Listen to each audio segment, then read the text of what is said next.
லக்ஷ்மி ஸ்ரீ சமையலறையில் இன்னைக்கு வந்து அரிசி இல்லாத பிரேக்ஃபாஸ்ட்டு எப்படி செய்யுதுன்ட்டு பார்க்கலாம் வாங்க. அதுக்கு தேவையான பொருள் என்னென்னட்டு பார்க்கலாங்க. 1 கப்பு வந்து பாசிப்பருப்புங்க, 1 கப்பு வந்து துவரம்பருப்பு, 3/4 கப்பு வந்து உளுத்தம்பருப்பு, 1 கப்பு வந்து கடலப்பருப்பு. எல்லாம் வந்து ஒரே கப்பால் தாங்க நான் அளந்து எடுத்திருக்கேன். ஒரு பவுல் எடுத்துக்கோங்க. அதில் வந்து துவரம்பருப்பு வந்து 1 கப்பு கொட்டிக்கோங்க. துவரம்பருப்பில் வந்து நம்மளுக்கு ஏகப்பட்ட நன்மைங்க இருக்குது. இதில் வந்து புரோட்டீன், ஃபைபர் இருக்குதுங்க. அதே போல் வெயிட் லாஸ்க்கும் யூஸ் ஆகுது. இதே கப்பால் 1 கப்பு வந்து பாசிப்பருப்பு போட்டுக்கலாங்க. இதில் வந்து புரோட்டீன், ஃபைபர் இருக்குது. இது கூடயே வந்து மெக்னீஷியம், அயன், கால்சியம் இருக்குதுங்க. அதே கப்பால் 1 கப்பு வந்து கடலப்பருப்பு எடுத்துக்கலாங்க. இதில் வந்து ஃபைபர், பொட்டாசியம் இருக்கிறதுனால ஹார்ட் ஹெல்த்துக்கு ரொம்ப நல்லதுங்க. அதே கப்பால் வந்து நம்ம 3/4 கப்பு வந்து உளுத்தம்பருப்பு எடுத்துக்கலாங்க.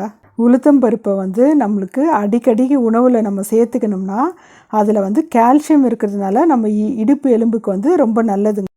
இப்போ வந்து இந்த பருப்பில் தண்ணி ஊற்றி 2-3 டைம் நல்லா கழுவி எடுத்துக்கலாங்க. தண்ணி ஊற்றி ஊற வச்சிடலாங்க. 2 ஹவர் வந்து ஊறணுங்க. அதுக்கு தட்டு போட்டு மூடி வச்சிடலாங்க. 2 ஹவர் 2 ஹவர் ஆயிடுச்சுங்க. இப்போ பாருங்கள் நல்லா ஊறிட்டு இருக்குது பருப்பெல்லாம். இந்த தண்ணியை வடிச்சிட்டு மிக்சி ஜாரில் நம்ம எல்லாம் போட்டுக்கலாங்க பருப்பெல்லாம். இப்போ 1/4 ஸ்பூன் வந்து சீரகம் போட்டுக்கலாங்க. 2 காஞ்ச மிளகா போட்டுக்கலாம். வந்து ஒரு 4-5 பல் பூண்டு போட்டுக்கலாம். தேவையான பூண்டு போட்டுக்கோங்க, இல்லைன்னா வேணான்னா விட்டுடுங்க.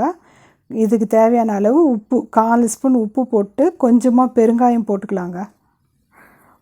பெருங்காயம் போட்டுட்டு நம்ம தண்ணி ஊற்றி தோசை மாவு பதத்துக்கு அரைச்சி எடுத்துன்னு வந்துடலாங்க. பாருங்கள், இந்த மாதிரி தாங்க நம்ம அரைச்சி எடுத்துன்னு வந்துடணும். நைஸாக அரைச்சி எடுத்துன்னு வந்திருக்கோம் பாருங்கள். இதை வந்து ஒரு பவுலில் ஊற்றிக்கலாங்க. பவுலில் ஊற்றிட்டு மிக்ஸி அலம்பி கொஞ்சமாக தண்ணி ஊற்றி தோசை மாவு பதத்துக்கு நம்ம கலக்கி வச்சிடலாங்க. ஒரு 2 ஹவர் புளிச்சா ரொம்ப நல்லாயிருக்குங்க. புளிக்கலனாலும் பரவாயில்ல, அப்படியே ஊற்றலாம். இந்த தோசையை நான் 2 ஹவர் புளிக்க வைக்கிறேங்க. 2 ஹவர் புளிக்கிட்டேங்க. அதுக்குள்ளேயே வந்து ஒரு ஹெல்த்தியான சட்னி எப்படி செய்கிறதுன்ட்டு பார்க்கலாம். கேஸ் ஆன் பண்ணிவிட்டு கடாய் வச்சுக்கலாங்க. அதில் வந்து 2 ஸ்பூன் எண்ணெய் ஊற்றிக்கலாங்க. நம்ம எண்ணெய் ஊற்றி ஆனோடனே 4 பல் பூண்டு நான் வந்து போட்டுக்கிறேங்க. 1 வெங்காயத்தை நான் சின்னதாக கட் பண்ணி வச்சுக்கிறேங்க. அதையும் போட்டுடலாங்க. போட்டு நம்ம வதக்கி கொடுக்கலாம். 3 வந்து காஞ்சி மிளகாய் சேர்த்துருக்கேங்க.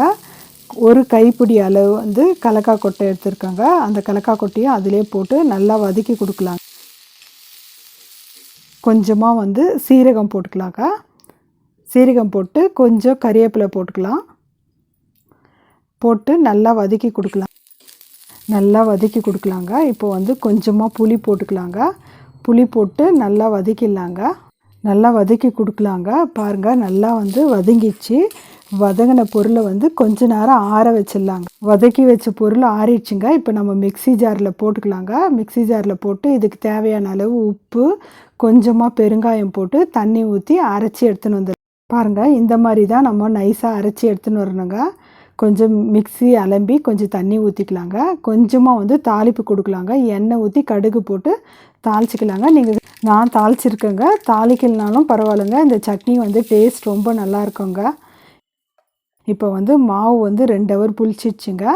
இப்போ வந்து நம்ம தோசை நல்லா மாவை கலக்கிட்டு, இப்போ தண்ணி வேணும்னா கூட கொஞ்சம் தண்ணி மிக்ஸ் பண்ணிக்கோங்க நீங்கள். இப்போ வந்து தோசை ஊற்றிக்கலாங்க. நம்ம கேஸ் ஆன் பண்ணிவிட்டு இப்போ தவா வச்சுருக்கோங்க. தவா நல்லா காஞ்ச உடனே நான் இப்போ தோசை ஊற்றிக்கலாங்க. தோசை வந்து நம்ம எவ்வளோ மெலிசாக தேய்ச்சாலும் தோசை வந்து நல்லா மெலிசாக வருங்க. டேஸ்ட் வந்து ரொம்ப நல்லா இருக்குங்க. தோசை ஊற்றிட்டு இப்போ எண்ணெய் 2 ஸ்பூன் ஊற்றிக்கலாங்க. 2 ஸ்பூனோ இல்லை 1 ஸ்பூனோ உங்களுக்கு தேவையான அளவு ஊற்றிக்கோங்க.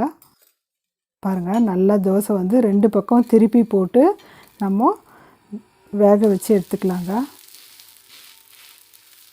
பாருங்கள், நல்லா ரோஸ்ட் ஆயிடுச்சு தோசை. இப்போ நம்ம எடுத்துடலாங்க. அரிசி இல்லாத தோசை ரெடி ஆயிடுச்சு பாருங்கள். இந்த சட்னிக்கும் தோசைக்கும் ரொம்ப நல்லா இருக்குங்க. வாரத்தில் 2 நாள் இந்த தோசையை எடுத்துக்கோங்க. சுகரும் கண்ட்ரோல் ஆகும். வெயிட் லாஸ்க்கும் நம்மளுக்கு உதவியாக இருக்குதுங்க.